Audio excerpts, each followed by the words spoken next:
Bismillahirrahmanirrahim. Assalamualaikum. Welcome to the third lecture of forensic chemistry. Today I will explain how forensic science helps and then importance of forensic science. So firstly, how forensic science work. During the judicial proceedings in court, this is what happened. How do they know is equal to forensic science. तो judicial proceedings के दौरान court में हमें पता चलता है कि this is what happened, ठीक है। और हाउ डू दे नो, यानी कि जो बता रहे होते हैं कि दिस इज़ व्हाट हैपेंड, उन्हें कैसे पता चलता है, is equal to forensic science.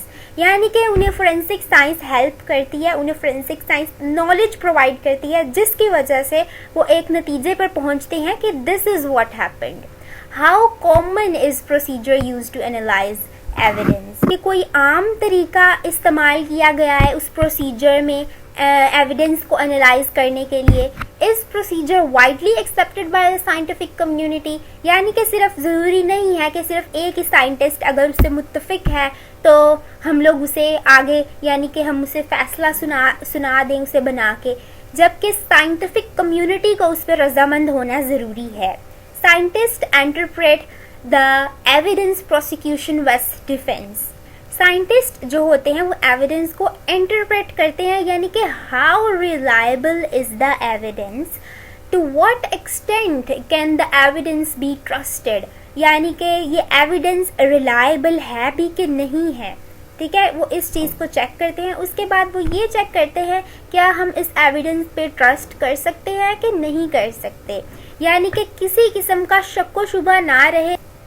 Procedure जो है वो कॉमन पर्सन्स को भी, जो जूरी में होते हैं, यानी कि जिनका कोई भी साइंटिफिक बैकग्राउंड नहीं है, उन्हें भी समझ आना चाहिए, वो भी एक्सेप्ट करें कि हाँ ये प्रोसीजर हो सकता है या ये इस तरह से हुआ है क्राइम वगैरह। उसके बाद prosecution and defence each person the evidence to make the case. दोनों के पास एविडेंसेस होते हैं अपने अपने केस के लिए, जो प्रोसिक्यूशन में होते हैं और जो डिफेंस में होते हैं, यानी कि जो हक में है और जो मुखालिफत में है, दोनों के पास अपने अपने एविडेंस मौजूद होते हैं। उसके बाद evidence presented in court, experts, I witnesses, police. Evidence जो है वो कोर्ट में प्रोवाइड किए जाते हैं किस किस की तरफ से और किस फॉर्म में। हो सकता है वो कोई ऑब्जेक्ट हो, या फिर एक्सपर्ट्स की तरफ से वो कोई मशवरा हो, या फिर आई विटनेस यानी कि एनी शाहिद ने कोई गवाही देनी हो। इसके अलावा पुलिस की तरफ से एविडेंसेस वगैरह कोर्ट में एक्सप्रेस किए जाते हैं। जज जो है वो वर्डिक्ट देता है, यानी कि फैसला सुनाता है बेस्ड ऑन इंफॉर्मेशन प्रेजेंटेड, यानी कि उसे क्या बताया जा रहा है, जज को क्या दिखाया जा रहा है, उसके मुताबिक उसने अपना फैसला देना होता है। Presumption of innocence until proven guilty beyond a reasonable doubt, यानी कि अब हमें उस पर्सन को जिस पे शक है, हम उसे ये नहीं कह सकते, हम उसे शुरू से ये नहीं कहना कि वो एक क्रिमिनल है। हमने उसे बिल्कुल भी इस तरह की कोई चीज़ नहीं उसे कहनी, जबकि हमें उसे इनोसेंट मानना है, यानी कि किसी भी गुनाह से बालातर मानना है, यानी कि उसने इस किस्म का अभी तक कोई गुनाह नहीं किया। जब तक कि कोई सबूत, अच्छे से कोई सबूत पेश ना हो जाए, वो प्रूव गिल्टी ना हो जाए, तब तक उसे हम लोगों ने इनोसेंट ही मानना है। Prosecution must prove guilty beyond a reasonable doubt. Defense does not have to prove innocence. Prosecution क्या होता है कि वो वाले lawyers जो state की तरफ से against a defendant वहाँ पे मौजूद होते हैं, यानी कि अगर हम defendant की बात करें तो वो accused person होता है criminal proceedings में, यानी कि जिस पे blame होता है और जिसने misbehavior किया होता है। नेक्स्ट हमारे पास how does forensic science work. तो ये बेसिकली हमें एक एविडेंस के बारे में बता रहा है कि सबसे पहले आइडेंटिफाई किया जाता है the purpose of evidence and the resources required, ठीक है। उसके बाद प्रिजर्व कर लिया जाता है डाटा को, यानी कि सबसे पहले निकाला जाता है, उसे सिक्योर किया जाता है और प्रिजर्व किया जाता है। डाटा मीन्स कोई भी एविडेंस हमें मिला है तो हमें सबसे पहले उसे बहुत ध्यान से निकालना है, फिर उसे सिक्योर करना है और उसे प्रिजर्व करना है।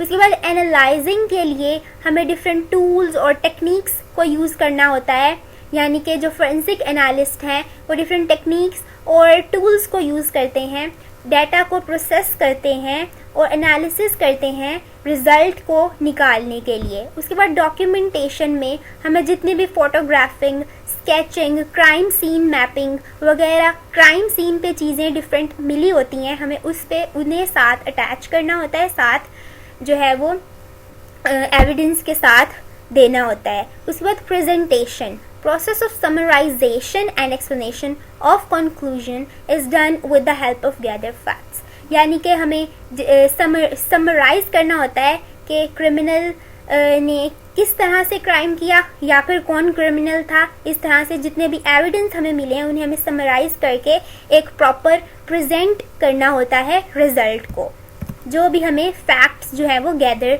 हम लोगों ने किए होते हैं। Next is importance of forensic science. ठीक है, फोरेंसिक साइंस की इम्पोर्टेंस क्या है?